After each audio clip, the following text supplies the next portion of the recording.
Honkai is Stario version 1.1. This is going to be my third attempt making this tier list. The first time the audio died, the second time the video died. So we'll try again.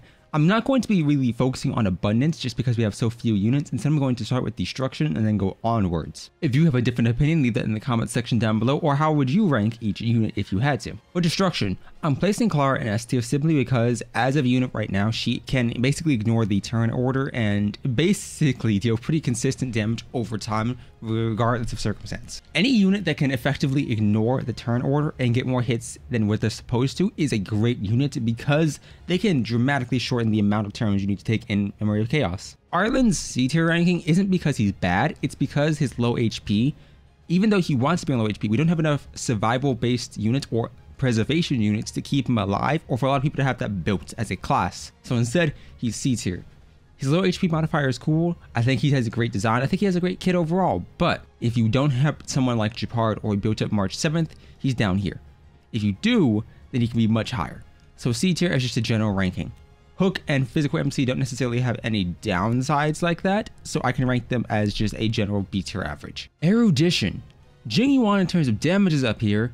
QQ in terms of RNG, in terms of damage potential, she can be up here. She can be really high, but she could also be down here because of RNG if you get super unlucky and your skill points are gone. So instead, I'll rank her as an average of C tier. I think Himiko can have great potential, and she is fire, and we don't have a lot of fire-based units, so she could be up here. But if I'm comparing Jing Yuan, Serval, and her, then I would say Serval, in my opinion, has a bit more flexibility. I think Jing Yuan is so dependent on Lightning Lord to do anything, and he needs external buffs. If you build him with speed, you want to attack from Jing Yuan. If you build him with attack, you kind of want to go for Asta. So he's so dependent on external buffs to keep himself and his Lightning Lord up that he kind of falls down a bit. And I think he's more dependent on his Light Cone than other 5-star units. With that being said, if I had to rank them, I'd say he's B tier. I'd say he's A tier. Himiko is B tier, and I think Serval, a case can be made for both of them, so I'll slide her into A tier next to Himiko, and this is Erudition. Harmony. It's the simplest class to rank. As of right now, all of them are good. Realistically, all of them could be up here. I think Yukong's skill point and efficiency though makes her down here. All of these units are great. Build a Harmony character. Build every Harmony character you have. The attack buff from Ting Yun isn't necessarily as important as the damage percent and energy regeneration bonus. Asta speed allows you to not wear speed boots, which can be really good, or ignore them entirely. Bronya is Bronya. You already know what she does. A cleanse, a turn order push, a crit damage buff, a damage percent buff. Yukong is crit rate, crit damage, attack percent.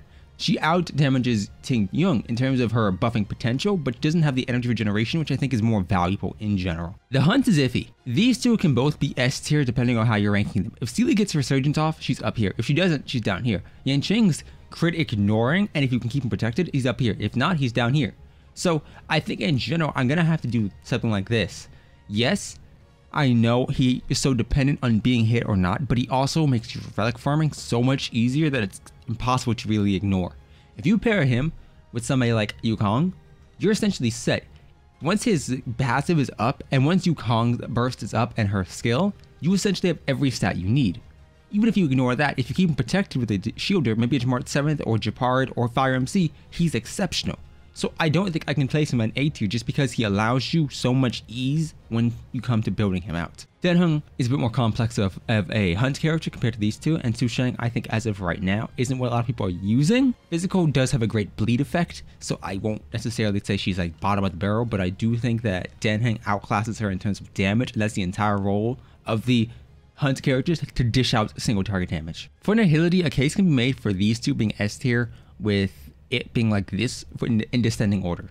I think Welt is really great for imprisonment and slowing. Speed, Silver Wolf here is great for weakness breaking, and both of them do have their own place with defensive ignore and everything else, including in the kit. But if we're talking raw viability in a character's kit, both of these two are exceptional. Welt can essentially stop your enemy from taking their turns, and that's amazing.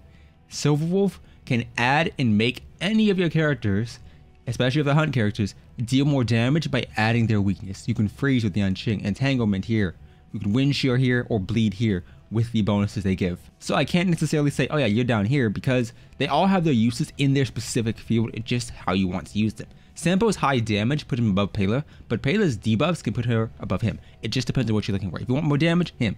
If you don't, go for Pela.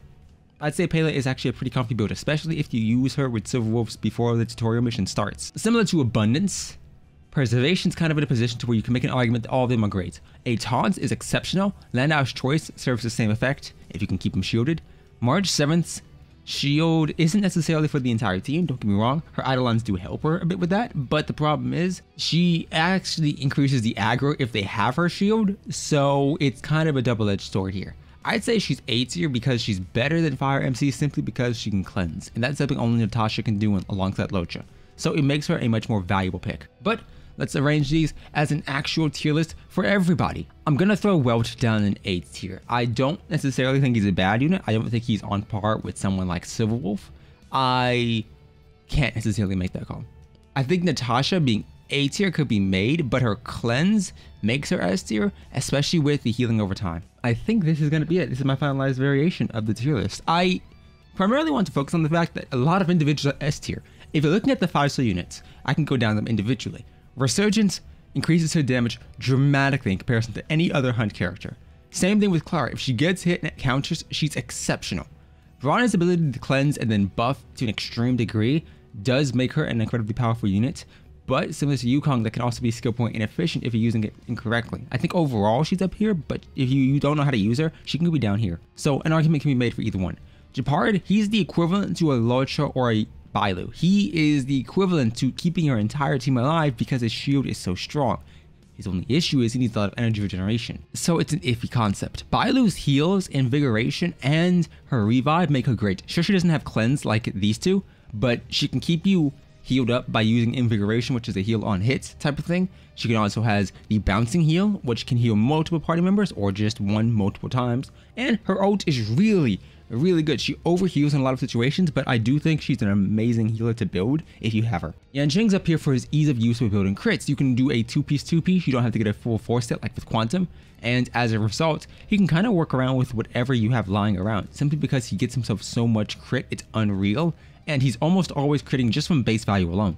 So it doesn't make sense and doesn't require you to invest as heavily as building a crit rate 1-to-2 ratio for all of your other units, because you can just slap on whatever you have. Silverwolf is great because of the debuff addition, Locha is great for the cleanse and healing that's pretty consistent, Asta is great for speed buffing, Natasha is great for healing over time and cleanse, and Ting Yun is Ting Yun. Energy generation is the high reason she's up here. It's the primary one because you need energy for ults. The more energy you have, the more healing you have, the more ults you have, the more damage you have. For every other unit, you can kind of see where they're at. I think Jing Yuan's great. I just don't think he has the consistency and the independence of a light cone as everybody else does. But tell me your tier list down below. Who do you think deserves to be higher or lower? I understand a lot of people can make a decision and can sort of base it like Gepard is kind of dependent on the shield, so he's down here, or Yanqing is dependent on not being hit, so if you don't have a shielder, he's down here, etc. So tell me your thoughts down below. Either way, hope you enjoyed this. If you did, consider subscribing, leave a like down below, and I'll see you next time.